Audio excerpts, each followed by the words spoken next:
Hey, hey. Hope y'all can hear me. Just waiting for Mark to let me go live. We'll get things started. Yeah.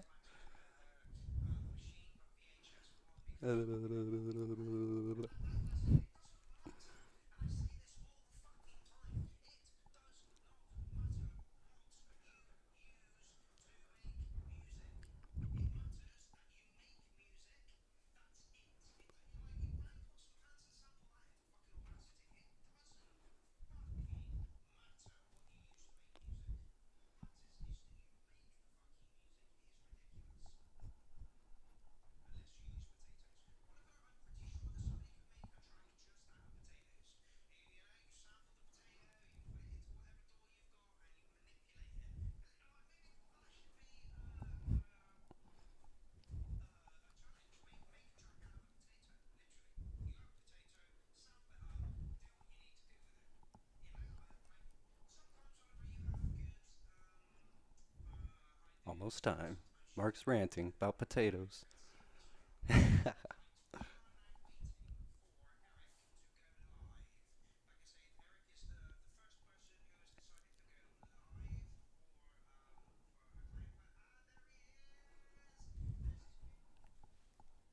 Yo,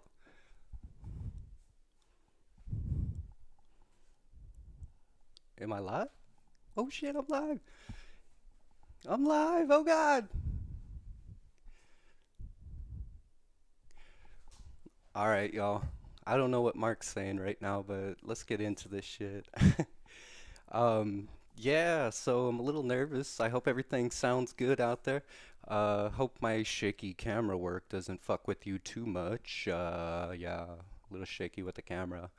Uh, but yeah, I wanted to go live, y'all, because I just thought it would be a cool idea um, to, what would you say, just be more in person, be here. Like, I feel like I'm chilling with y'all in my studio right now. It's cool as fuck.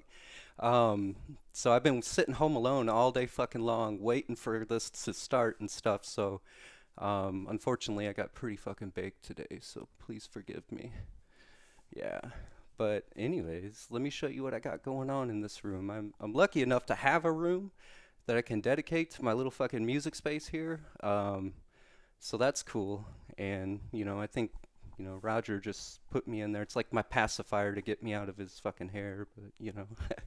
So starting back over here, check it out. This is some artwork that I just put up. It's, shit that inspires me.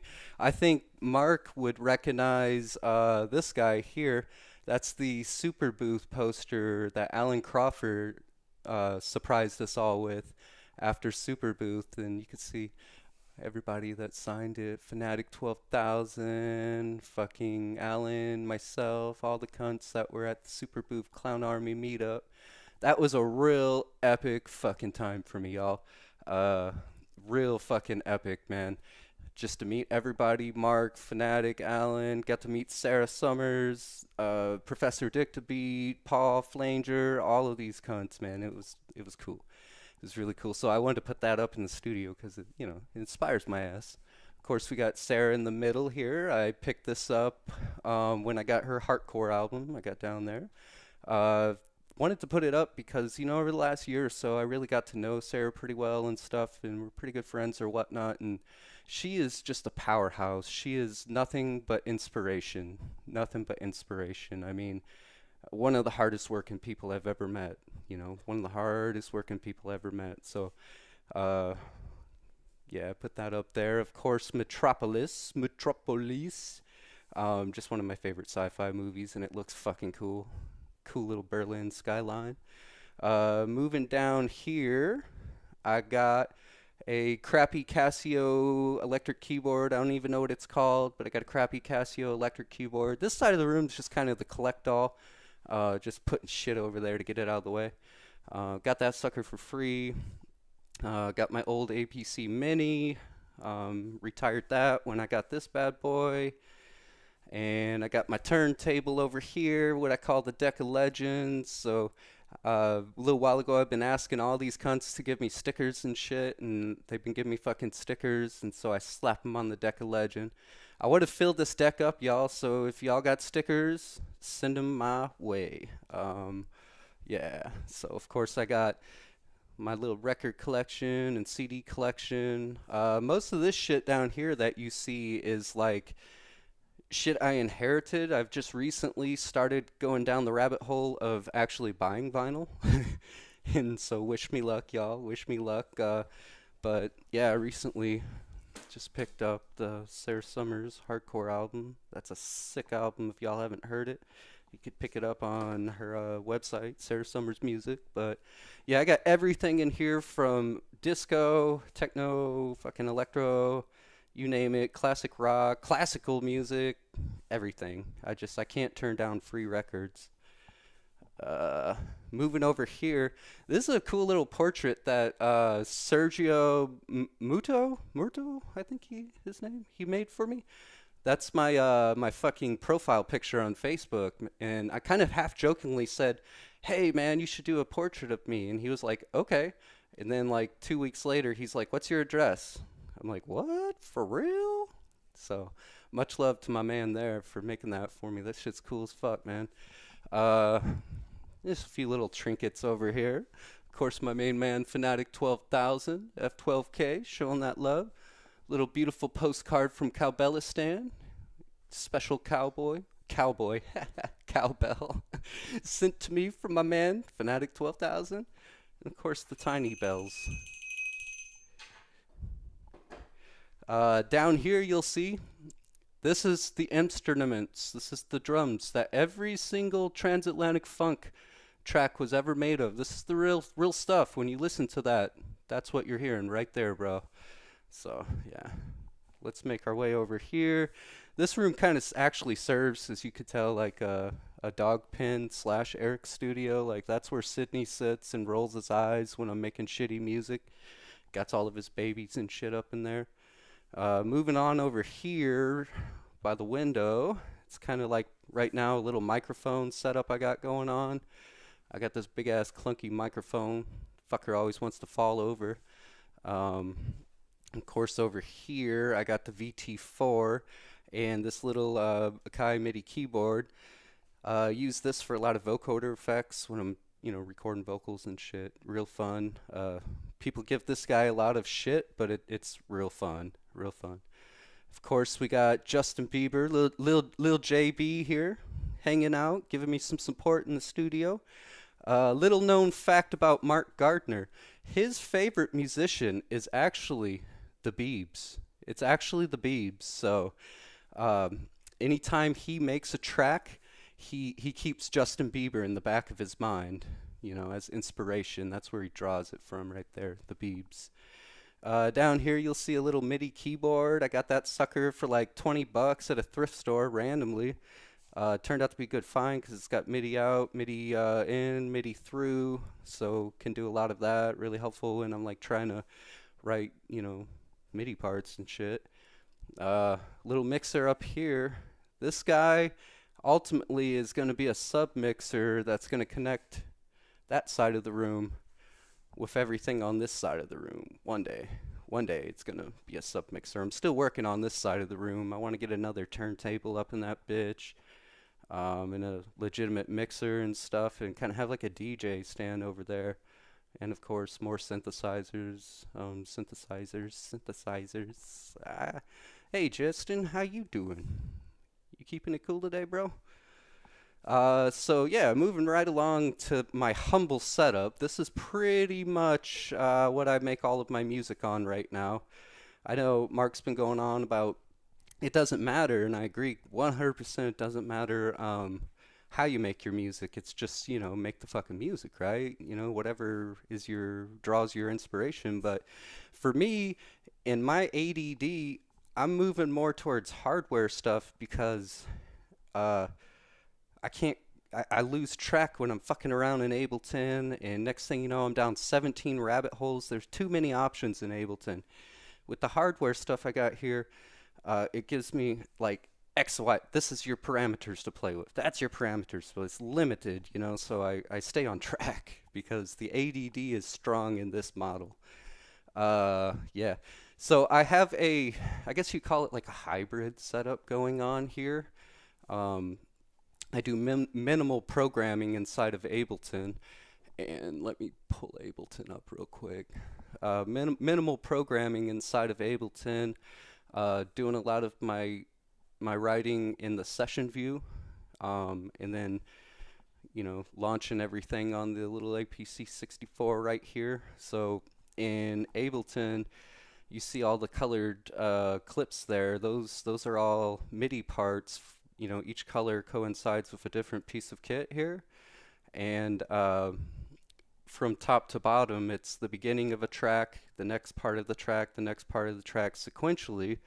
Um, so basically, I don't even have to look at Ableton once I get going. It's all on here, it's all in there. I'm fucking really stoned, guys. This is a lot of talking. I'm kind of forgetting what the point was. What was I gonna say next? Oh, this is my little guy. Yeah, he turn him on. Whee! DJ Ducky in the house. My buddy rolling a fatty, holding it for me, waiting for when I get done. Yeah, so I remember what I was gonna say now. Uh, fucking, so I'm launching clips out of Ableton. Each clip is going to a different piece of equipment here. The audio's coming right back into Ableton, and I'm tracking all the audio in there. Uh, but what I keep highlighted in Ableton is what is on the grid. And so, yeah, it works pretty well for me, because, like I said, I don't have to fuck around in Ableton, and my ADD is way too much to be fucking around in Ableton. Yeah. The only piece of non-synthesizer here is the MPC, or I'm sorry, MPD 32. Use this guy a lot for chopping up vocals and stuff and playing around with vocals. Really fun to get finger drumming with the vocals. I like to take vocals a lot of time and chop them up and make the little bits like kind of percussive in a way, and then add those bits back in with the synthesizers over here. So that guy's really fun. I do actually play around with some finger drumming, like actual finger drum kits on there and stuff, but I'm still working on my timing there. I'm a little much of a stoner and I lose my time. The SEO2 I got here, this guy has become my base station. Oops, shaking like a leaf on a tree. This guy's become my base station, so it puts out gnarly bass lines. Almost no matter what pattern I throw at it, tweak a knob or two, play with the filter a little bit, and the contour and such, the ADSR, and this thing will scream. Super wicked sub bass lines come out of it too. I mean, I ain't even calling it the SEO2 anymore. It's just my bass machine. Obviously the TB3, I'm doing a lot of like acid line shit with that. It's really fun on the TB3 because you, of course, can play with your filters and blah blah blah like everybody does. But I really like the Era kit's scatter functions. They add some really cool flares, and I find if I'm about to segue out of one part of a track into another part of the track, and I got this a pattern playing on the TB3, and I'm just about to drop out of this section of the track, I can kind of end where I'm at just with a quick little doo doo doo doo doo doo, and then boom, drop into the next part of the track. It's cool for like transitions and stuff. Everybody knows the TR8. Doing a lot of 808 and 909 mixtures in here. Created a lot of my own kits. Haven't really expanded it. Gonna be looking into some of the other packs that they sell that you can load up into it and stuff. Just haven't really dug into that much. This guy, the scatter is obviously fun, but I always fuck the timing up on it. So I'm scared to play with the scatter most times. But what is really cool on this is playing around with the delay that's built in and the step effect. That probably sounds stupid, but the step effect thing it does. That's super cool to cut the delay in and out and just add little funkiness to the drums, I guess you would say. Yeah. And then I got my baby, the Peak. Oh man, this synth has fucking been amazing. One of no regrets on this guy. Uh, can do any sound in the world you can think of. Literally any sound in the world you can think of. Been really using it for kind of like leads and chords and even sometimes effects that kind of bounce back and forth out of like a chord pattern and then more effecty, it loses its musical, musicality a little bit and just becomes kind of noise. Fun thing to play around on this one is of course the ADSR. You can cut that release way up and make it scream at you. Got a really great filter. Cut that resonance up, blah blah blah, pull the filter back. Man, this thing gives me a hard on every fucking time I lay hands on it. Been really trying to find more like performance parameters with all of these synths in pieces of kit. So like for instance with this one, mentioning playing around with the ADSR and changing the filter and stuff, but also the delay on this one's really cool. The reverb's really cool, and the ARP on this guy is sick. And if you do the ARP in like a really kind of rhythmic way, it adds really interesting variations to whatever you're playing through the Peak. If you don't have a Peak, go get a Peak. I am now officially a Peak salesman. So I get commission. No, I'm just kidding. I wish, but I'm just kidding. But yeah. Yeah, so anyways, all of this setup here, it's real humble. One day I plan to have a little modular over here, thinking of the Tur Mini Brute with the rack, the little rack that goes on the back of it. That would be sick. Add a little modular into it. I really like this setup because it keeps me, out of the box and hands-on with, like I said, limited parameters. Yeah, and if you have too much, sometimes you get down a rabbit hole. But yeah, so other than that, down here, you got the classic mess of wires back there. Recently, I got a puppy, and all of this has become very problematic. Very fucking problematic. So I got to figure out something to keep the puppy from chewing on those. I got the Behringer Euphoria interface there, rack mount. Shit ton of ins and outs on that, so that's been a game changer since I got that. Obviously up here we got the loophole of screens. Whoa, whoa, whoa, shit. And over here we got Ableton right now, but you also have, oh shit, there I am, blabbing on. Check it out. There's Mark. Mark, hi. Look, everybody in the comments. Yes, everybody in the comments. I love you people. Richard, Phil Minotti, Dallas House Music, Mystic Frequencies. Please, Mystic Frequencies, will you adopt me? Please adopt me. I am a very good house pet.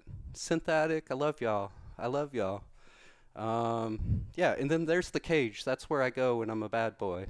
I go into the cage. We won't talk about the cage right now, but yeah, so that's everything. Say goodbye, Biebers.